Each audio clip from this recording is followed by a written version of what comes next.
Welcome to Strategy Saturday. I'm Charles Carillo, and today we're going to be discussing how do you choose the best real estate agent. Now, if you're looking to purchase a 1 to 4 unit property, you will most likely be working with a residential real estate agent. But how do you choose one? There's millions of them. Well, first off, there's a difference between real estate agents and realtors. Real estate agents have passed a course and a test in a certain state and are licensed by that state. Realtors are part of the National Association of Realtors and have specific requirements that they need to complete in order to join that association. They're also real estate agents, but they've also taken the next step in becoming realtors. The main thing with realtors is that they have access to the MLS, which is the multiple listing service where properties are listed, on market as they call it, and where properties are listed for sale and properties are listed for rent. So what type of property are you purchasing? If you're purchasing an investment property, I would look, number one, for a real estate agent that works with investors specifically.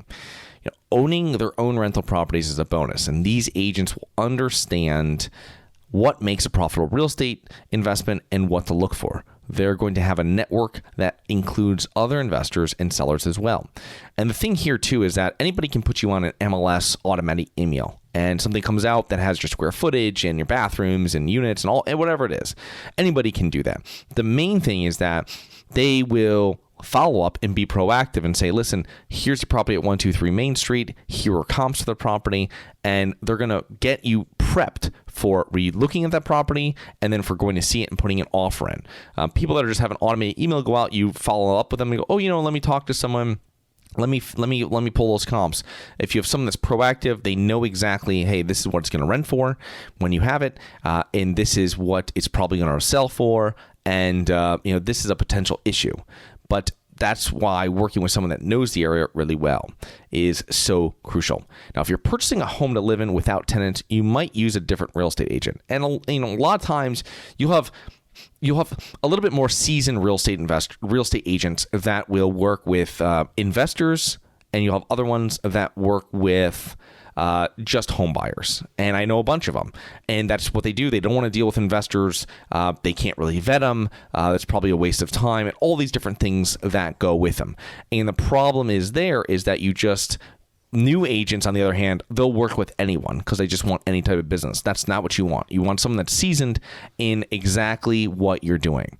Now, questions I would ask is, how much experience do you have in real estate and in the market?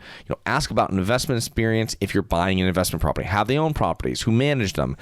Do they still have them? How are they doing? Why did you sell them? Keep to buying in a hot market is getting your offer to the top of the pile. How are they going to do that? This is really the main thing of how it comes in, of how they work. How are they going to make you a stronger buyer? How good is their network? You'll need a lender and an inspector.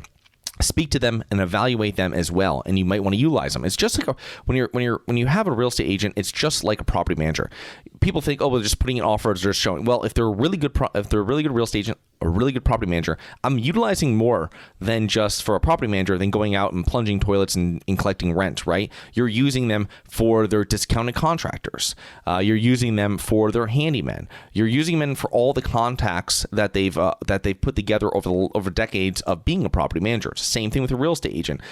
Find the good inspectors that they work with. Find the good lenders. Find the lenders that are going to fit you better. There's going to be different lenders for someone doing an FHA, home buyer loan versus a home buyer with a conventional mortgage versus an investor, that's buying an apartment building. So they need to you need to utilize these people that they've used before, and you can save a lot of time than just going on the internet and trying to find lenders or inspectors in your area. Red flags. How professional are they? Are they dressed professionally? Are they on time? On time, it goes to show how they're going to show up to the listing agent. Are they pushy? Are they putting their interest above your interest? Make sure that you're all on the same page. Are they knowledgeable?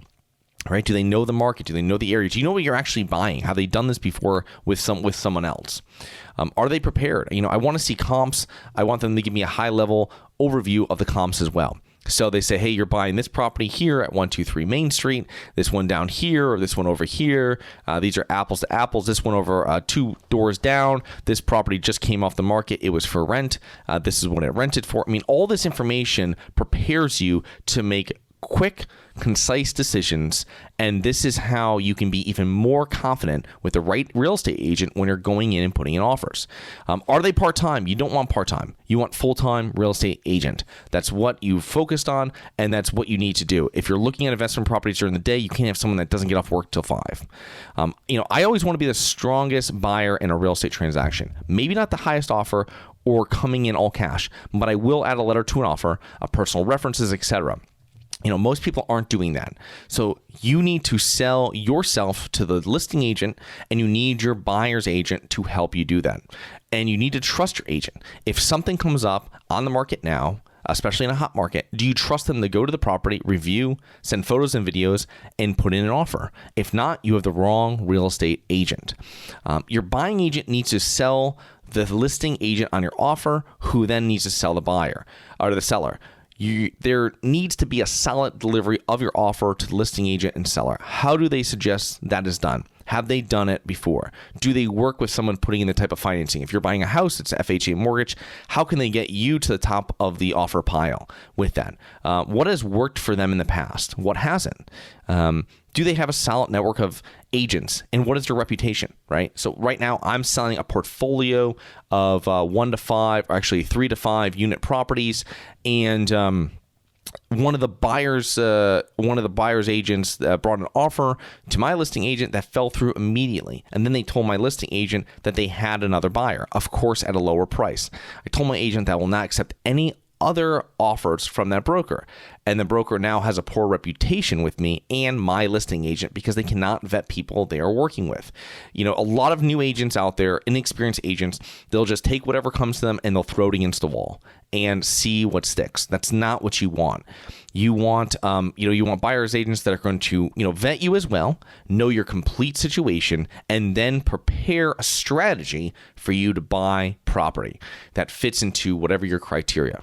And don't fall into the family and friends trap. Everyone knows a real estate agent. You need to find one that is best for your situation, and that's probably not your sister-in-law. Find one that works in your area.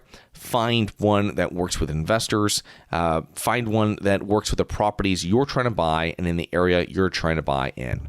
So I hope you enjoyed. Please remember to rate, review, subscribe, submit comments and potential show topics at globalinvestorspodcast.com. Look forward to 2 more episodes next week. See you then.